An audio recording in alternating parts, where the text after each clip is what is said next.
Corn is an important crop. We eat corn as bread, cereals, and as a vegetable. But most of the corn is eaten by animals. Then we eat their products: milk, eggs, and meat. Because Americans like to eat meat, many farmers grow corn and feed it to animals. Wherever we find corn growing, we usually find hogs nearby, because hogs produce more meat from the same amount of corn than any other animal. Feeding hogs and other animals provides profitable year-round work for farmers who live in places such as the American Corn Belt, where it is too cold to grow field crops in the winter.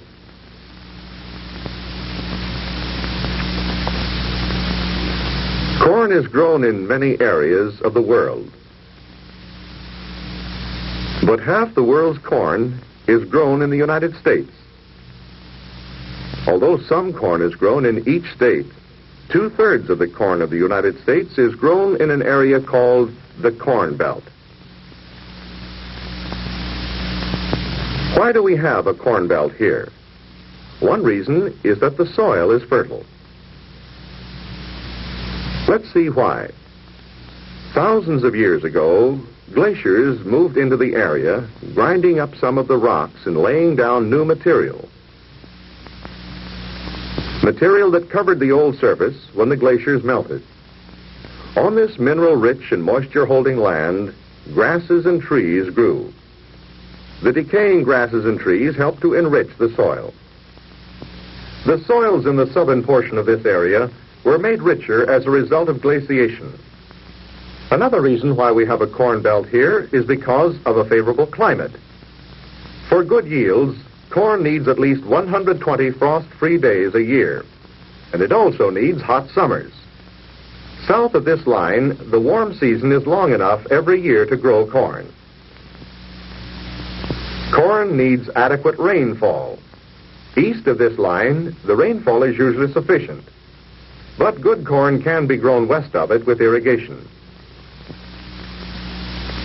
Climate and soil have helped to create the corn belt where it is.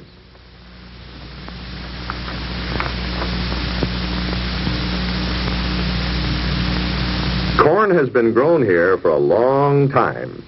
The Indians grew it for food, along with squash and beans. The pioneer American settlers who came here from the east were corn farmers who brought their own seed with them. These pioneer farmers settled first in an area that is now in and near the eastern corn belt. They made their money by raising hogs. Many of them butchered their own, packed the meat in salt to preserve it, and took it on homemade flatboats to the southern states, where they sold it to people who grew cotton. Others, not on waterway, that would turn over the tough but rich prairie sod. Much of this land is so flat that ditches had to be dug to drain it before it could be farmed. Across this flat land, railroads, so important to the development of the corn belt, were easy to build. They brought the fuel, lumber, and machinery that the farmers needed, and transported to markets the hogs, cattle, and grain that the farmers sold. Around the railroad stations, towns and villages grew up to serve the farmers' needs. More railroads led to Chicago than to any other city. So Chicago became the leading center of meat packing, although it was on the edge of the corn belt. Packing meat, distributing merchandise, and manufacturing farm and railroad equipment caused Chicago to grow very fast. So the corn belt, which had begun in the Ohio River Valley, expanded westward.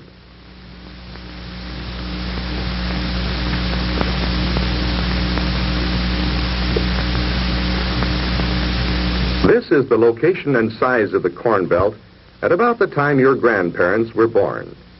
Although the location and size hasn't changed much since, the amount of corn produced here has greatly increased as farming practices have changed. Animals were once the chief source of power on the farms. When tractors replaced them, one man could farm more land.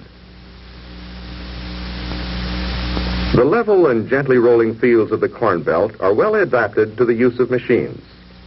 Machines are now used to pick the corn ears, remove their husks, and shell them, tasks farmers once did by hand. Nowadays, farmers buy specially developed seeds, known as hybrids, that grow into plants that will yield more corn. Also bringing higher yields is the increased use of liquid and gaseous fertilizers that are less expensive.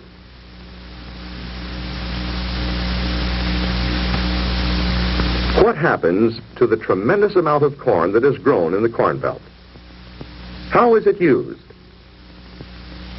If we let this ear of corn represent all, or 100% of the corn grown in the Corn Belt, this much, or 45%, is fed to hogs. 17% is fed to poultry. 12% to dairy cattle. And 11% to beef cattle. 5% is shipped to other countries. 4% is used for such industrial products as alcohol, starch, paper, and fiberboard. Only 3% is processed into human foods. And 3% is used for seed. When we see all these uses at the same time, we can observe that 85% of the corn grown in the Corn Belt is fed to farm animals, and only 15% is used otherwise.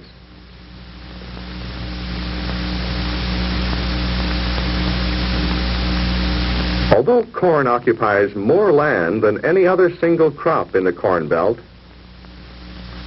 only this much of the cropland is used for corn. What other crops are grown here? In western Ohio and eastern Indiana, wheat, for example, is an important crop, in addition to corn, of course. In this area, there are both hog farms and dairy farms. Let's see how Mr. Bruce Iddings uses the land on his dairy farm in western Ohio. In order to preserve soil fertility, Mr. Iddings changes the location of his crops from year to year, a practice known as crop rotation.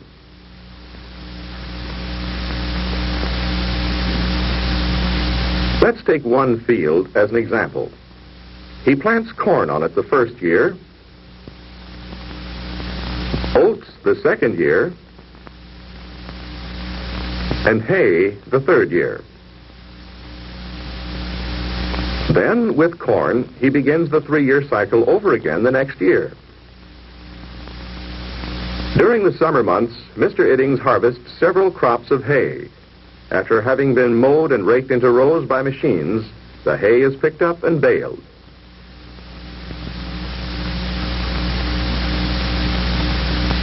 The baled hay is stored in the barn for feeding to cattle.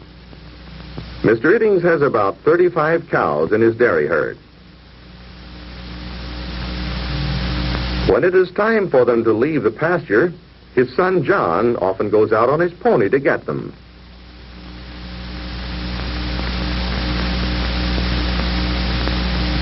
Dairy farms in this area provide milk for some of the cities of the eastern Corn Belt.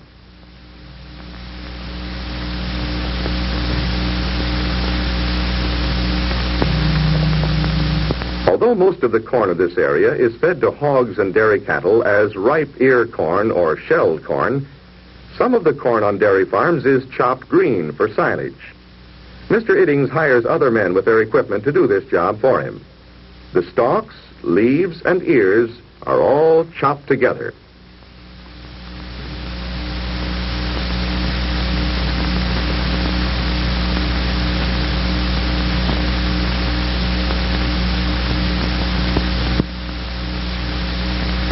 This green feed is then taken to a silo just outside the dairy barn, where it is blown up and into the silo through the opened roof.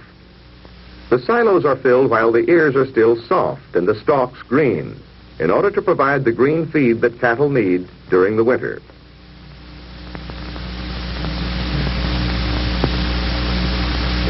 At all times of the year, there is much work to be done on a dairy farm. Mr. Iddings operates the milking machines and cleans the milking parlor twice a day. Mrs. Iddings helps clean the milking machines and equipment.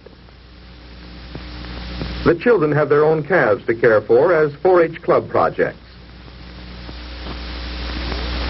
The prairie land of east central Illinois was some of the last land in that state to be brought under cultivation. Because the land was so flat and swampy, drainage was necessary. Here, on some of the richest soil in the world, a major crop is soybeans. But corn is still the most important one. Oats and other small grains are sometimes grown in rotation. Typical of farms here is this one that Mr. Ralph Johnson rents from his father-in-law.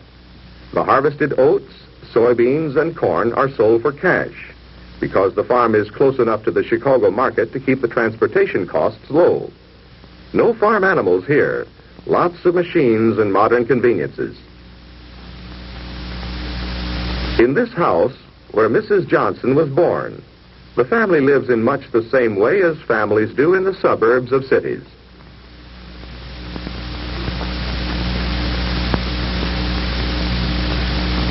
In that part of the Corn Belt that is near the Missouri River, the farms are larger in size and more land on each farm is used for growing corn. Here, with large applications of fertilizers, corn is grown year after year on the same land. Corn and hay are the only crops on this farm in western Iowa that is operated by Mr. Charles Milkey. It might be called a feeder farm because hogs and beef cattle are its marketed products. These calves were unloaded just last night after a trip from their former home on a ranch west of the Corn Belt. They are being fed on this farm for the first time. Mr. Milkey bought them to fatten them on the corn he grows.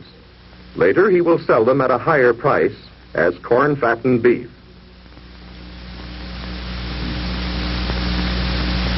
Mr. Milkey has been feeding this other lot of cattle for a year to get them ready for market. The cattle never leave the feeder lots until they are loaded onto trucks to be taken to market.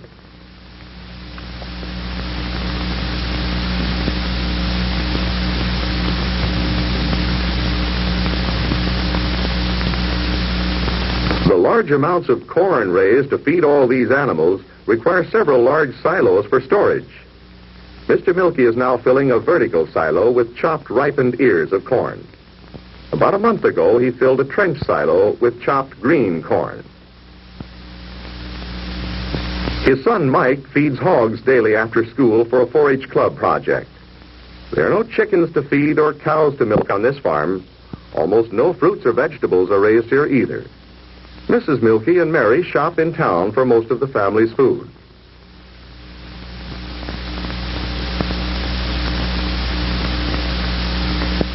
Town people earn a living in part by providing goods and services to farmers. The schools and churches in these towns serve farm families too. Highways and railroads connect these towns with manufacturing cities. Here the produce of the Corn Belt farms is bought, processed, and sold. Major stockyards are found in the larger cities located in and near the Corn Belt. Here, cattle, hogs, and sheep are bought and sold. Packing houses adjacent to the stockyards buy the animals and process them into meat, fat, hides, and fertilizer.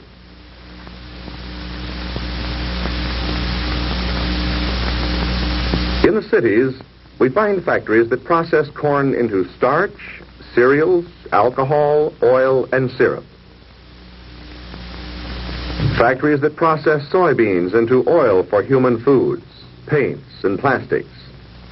Factories that make feed for livestock and poultry from corn, soybeans, oats, wheat, and other materials. Factories that make the machines that are used on farms. The Corn Belt produces more farm equipment, grain, and other products than its people can use. Therefore, a large part of its products are sold to people in other parts of the United States and in other countries. All this trade means jobs for people who transport goods. It means that Corn Belt farmers have more money to buy products that other people have to sell. It means that they have more money for improvements, such as additional drainage that will increase production. Money for protecting crops, such as the purchase of corn drying equipment. Increased production, industry, and trade can mean a better living, not only for Corn Belt farmers, but for people who live in towns and cities everywhere. We all have an important interest in the Corn Belt.